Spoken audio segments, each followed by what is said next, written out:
Sorry, I probably have a morning voice.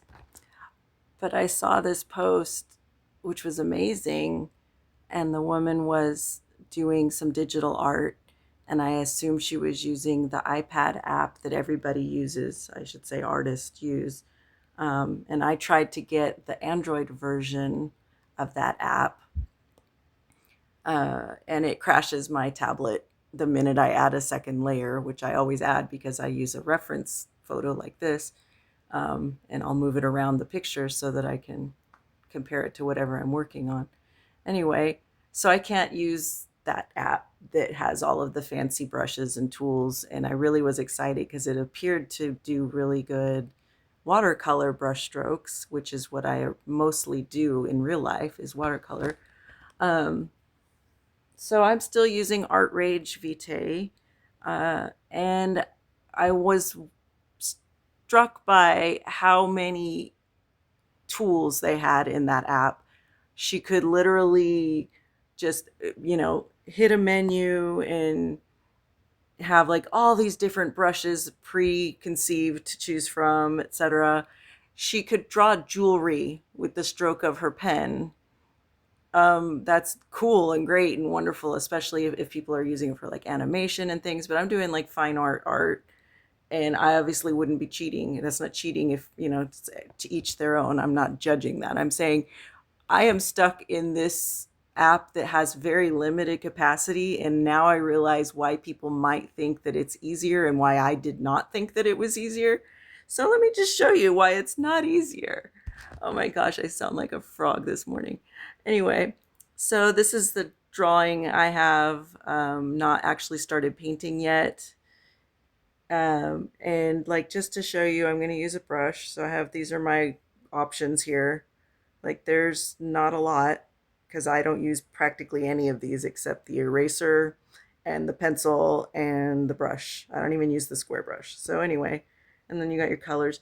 They also, I know in the other apps that I've used, let you have different palettes that you can set up for your different art. Nope, I got one palette. Everything I ever created is stuck in the same palette.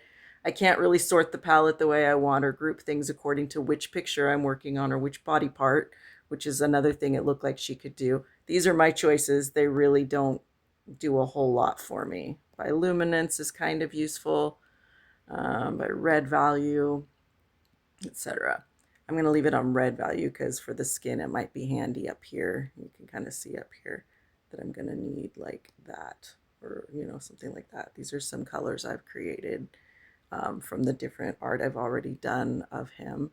Um, but yeah, I don't have a lot of great brushes. So they do have, those are mine, the default brushes, which were all pretty useless to me. I'm not going to lie. So I created my own as I went. And then most of these are pretty useless to me as well, it turns out. I probably only really sort of used this one, which was one I supposedly created for like starting my painting. And I'm going to but I'm going to tweak it. So basically, I don't use my own brushes because I always have to change them anyway. It ends up being that they're not quite the right size or they're not quite the right pressure or thinner. But this is how I have to go through each stroke of my paintings. And that's multiple layers because I'm, constantly adding to the painting as I go. I have to go in and adjust all this because you can't do it with your natural hand like you would in real life. You would just adjust your own pressure. You would just put a little extra water. You would create your colors by mixing on your palette, which is way easier and less complicated because it's more fluid and the colors end up, um, I don't know. I mean, I should show you a palette for watercolor. It's so small. I don't have to have one individual color for each color I want, I guess is what I'm trying to say. So here, what I've also found, I'm going to need the paper wet. Insta dry is kind of cool, which wouldn't be a thing you could do in real life, but it's helpful. Um, but when it's not wet, I'm using the practically the biggest size canvas that this app offers, which is still not very big in real life. This one is 5,500 tall pixels by 4,000 wide, I believe. Anyway, and I find that with the biggest palette, I have like all my tools look super tiny. But so if I wanted to like start Oops, I'm on blue. Because I remember I went to blue because I was going to do actually his hoodie. So I was going to go in here and just kind of shade it in. It's kind of lagging, my pencil's ahead of it. But if I didn't do that in one stroke, and if I accidentally lifted it, it would start overlapping. That doesn't look too bad, but in some colors it might. And it would start to get kind of like blotchy. Ugh, it's lagging so much. I think because I'm trying to do a video and use this giant canvas. And it's not that I have I have a brand new tablet and it's a decent one. It's a Galaxy Tab 10, S10, FE. Anyway, I think it can't really handle too much work here. Let's just show you what happens in here. There's a little bit of blue over here. Yeah, I won't really be able to do this much because it's lagging so much. There's actually some blue in his neck. There's some over here. But if I don't lift it, I can actually make the entire area one solid wash without too much blotchiness, and that's kind of cool. But that again is what should happen in real life if you're doing a wet on wet watercolor. See, I missed a couple spots, so when I go in to fix them, it'll now have blotches on it. So I would, in real life, undo both of those and redo them. But the reason that, the whole thing is just a fun experiment anyway. But there's a little bit of blue here. Later it'll get new layers on it, so it won't stay blue, but I'll go ahead and stick some blue on just for fun. But if I want to change color, actually that looks really stupid. Now I'm going to go for his skin. Let me see his, let's pick something up here. Maybe that. And again, I'm using that same wash. But if I was going to like switch to a new or more fine or distinct layer, not layer, but part of the picture, that is so laggy, like several seconds. Like I lifted my pen up off of the tablet a few seconds ago. Anyway, I would need to find a new pen. It's so sad. I can't do it, it says. And again, I don't use most of these, so I just created this main all-purpose one because it'll just do some stuff, It's small though. But I will just use this one usually and just adjust stuff. So like less thinner. Oh, now my dog's gonna drink water because he's helpful like that. Let's make it huge. And the loading, let's make the paper wet again because we want it to be there. But this will make it a more dense color. So let's say, for example, we want to stick it down here. It doesn't look that dense, does it? Up close it might, if it'll let me. It's hard to say with these colors. Let me pick a nice dark brown. Let me guess which one of these is a nice dark brown or black, because you also can only really tell what the base color of these blacks is by opening up the palette in the corner, because they're hard to tell just by looking at them, although I've gotten pretty good at knowing which one is which because they're mine. I'm going to pick the brownish, like I said. Let's say we're going to do his jacket over here. So that's quite dense, right? Anyway, as you can see, this is not simple. Like I have to really actually know how brushes work, how, paint flows and what types of touch you need to have in real life to kind of gauge where to set the settings for the pen the brush I happen to be using. If I was using a pencil, the settings don't get much wonderfuler. But like, again, I don't even use most of these. I love my soft gloss eye pencil. His eyes aren't really here in this picture, but it would do something fun usually. That's obviously not where that color should be, but I don't know. After a minute and a few layers, it ends up being, this one's not lagging so much. Like this is obviously the weirdest place to have stuck this color, but it ends up being like a nice soft if I use. And I do like the fact that I can do a glaze over kind of effect. The way I create his translucent, I always call it his translucent skin because it is so beautiful. um, is usually to, create a zombie underskin with like veins and all of the shadows like too harshly, and then like glaze over them. And I don't know. I think it's been pretty successful when you consider what I'm gonna go to the gallery. I'm not actually gonna save any of those weird changes. But when you think about the evening glow picture I've been working on and how basically realistic I was able to get it. Same with his hands on the ASEA one.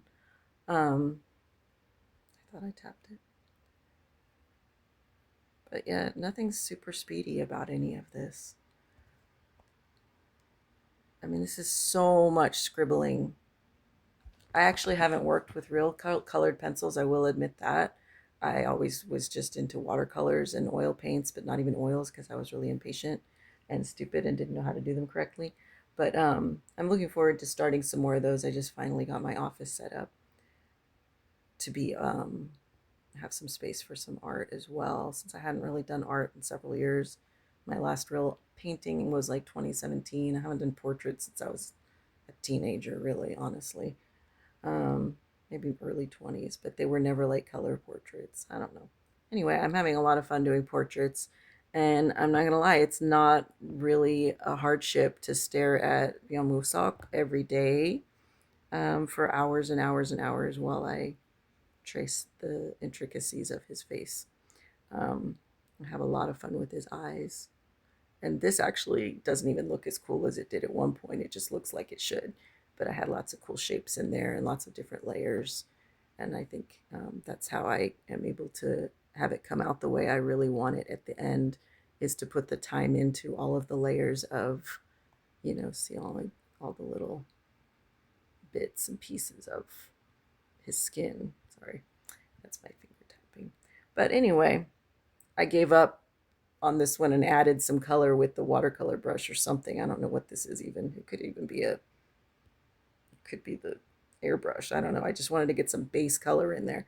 I thought it would help make it go quicker with coloring in his skin by pencil. I don't think it really does. I might as well just be doing it with the pencil, but it won't matter. It'll get covered up anyway. But yeah. Anyway, this was just my little stupid video that's not little at all to say digital art might be easier for someone with a good app that has a lot of options and tools, and you can purchase extra brushes from cool people who develop neat brushes and things like automated jewelry that just literally brushes on, I don't know what I just did. Oh, this is going to be funny. Anyway, that just brushes on, a necklace or, whatever it might do. Oh, luckily it was on white because what I just did was dump paint on the whole palette. But anyway, um, but this was my little spiel about doing my type of art, at least, is actually the same for me as far as time commitment, as far as difficulty level, as far as skill level, as it would be if I was doing it on paper. However, because I do have disabilities, from carpal tunnel syndrome in my hands and wrists all the way to, neuropathy throughout my body, fatigue, all kinds of issues that I deal with, symptoms from having fibromyalgia and arthritis and small fiber neuropathy and migraines, et cetera, et cetera, et cetera. So having the ability to do my art on this tablet has been kind of amazing. It's just organically come about that I tried it out on a note-taking app and found that it was not that big of a problem, to make art on here. So I've been developing it. I've learned so much and really enjoyed doing these paintings and drawings so far that I've done. I haven't done that many. Oh, sock, I'm working on. I might do my motorcycle later, etc. I started doing a picture of myself, and who wants to look at themselves all day? I'd much rather move on to another picture with sock. So I'll probably be doing that one from the El Prada photo shoot. I don't know. I've got like over 100 I put into a folder, and I can't even choose. It's so hard. I know there's time and I can do just keep doing them forever, but at the same time, you know, I know I'm going to spend 40 to 80 hours on each one probably. That's about what it seemed to take to do a good one. So I want to commit to something that is going to be worthwhile at the end of the process, that I'm going to be super happy to look at all the time, even if nobody else is. So, yeah, I'm going to do some real art though. Not real. I think this is real art personally. I'm going to do some physical, that's all I can think of to call it, some physical art as well as digital. I hope everybody continues to enjoy it. Thank you.